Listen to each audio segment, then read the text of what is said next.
Hi everybody, Carissa here with Inky Fairy Designs for the Blitsy creative team today, and we're going to be creating this very simple art journal page using one of the backgrounds that we had previously completed on another blog post.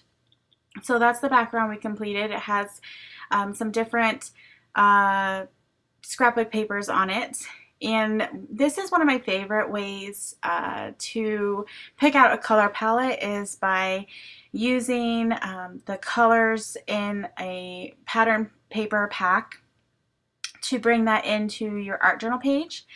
So the first thing I'm doing is adding a thin layer of watered down gesso just to kind of push those papers to the background so that our paint colors have a better, cleaner surface to kind of sit on.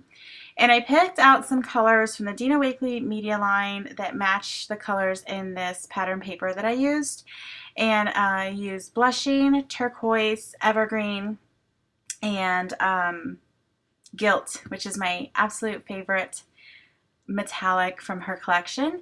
And I showed you the glazing medium, but I'm not using that today, so I apologize that's in the video. I was thinking I might use it, but I decided not to. I just added some water to kind of water the paints down and give me a more transparent look over the pattern papers so we could still see some of those patterns peeking through. And so I'm just using my fingers to rub on the paint and get some color onto my panel, and I'm using a Dina Wakley media board for these, but these are all techniques that you can use in your art journal pages or on canvases if you like. But this is a really simple way to kind of get started into the mixed media art journaling world if you've enjoyed or you like the look of it, but you're intimidated by lots of layers and different mediums. I think this is a really great way to kind of jumpstart it and test the waters, I guess, if you have ever wanted to try mixed media.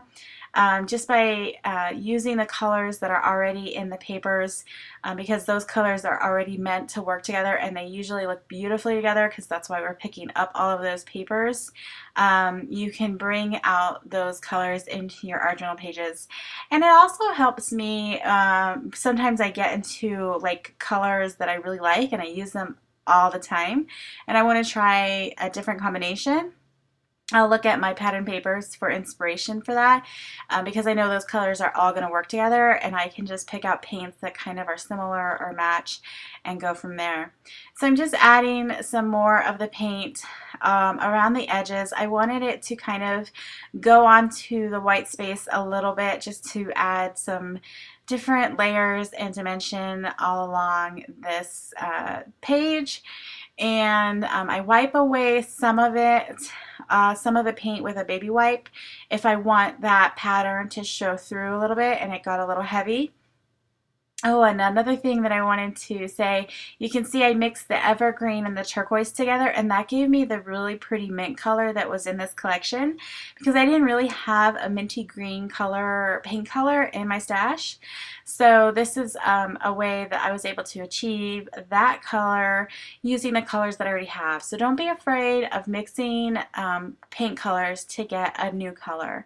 It gives you another way to kind of extend your supplies and get more use out of them.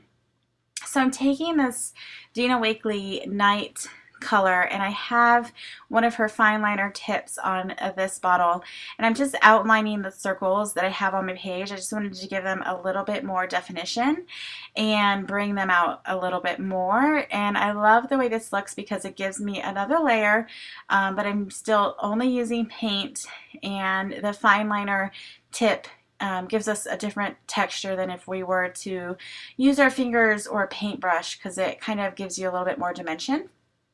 I'm also taking that same color and I'm outlining my entire page just to frame it in and give it a more completed look. I love framing in my art journal pages. I think it just gives them a little bit more of a finished effect.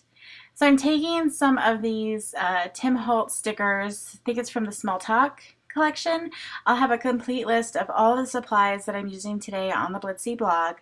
But I love using these because I'm usually able to find something that represents the journal page that I'm working on or the emotion that I'm trying to achieve on a page.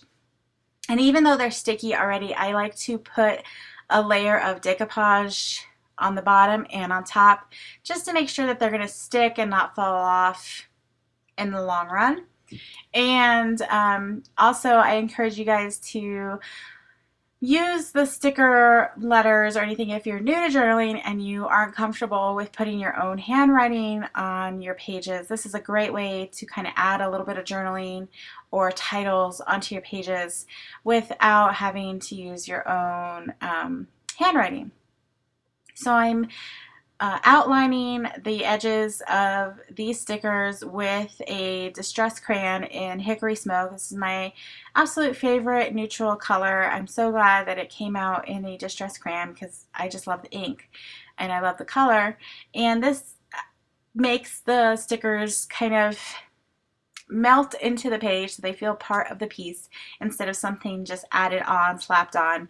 I encourage you to always find ways to make all of your pieces or make all of your layers cohesive so they don't look out of place or just like an afterthought. And again, I'm going around the edges of my panel with that Hickory Smoke just to bring and bring that color in and make it more part of the piece. So that's it for this art journal page. Very simple. It's great for beginners.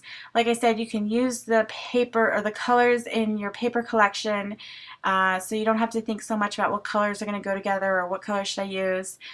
Just definitely this is a great way to kind of get your feet wet into the world of mixed media and not doing a whole lot of layers, but just creating a beautiful finished art journal page and with kind of a minimal look. So thank you guys so much for watching. I hope you enjoyed this video. For more ideas and inspiration, please be sure to visit the Blitsy blog and Facebook page. Until next time, happy crafting.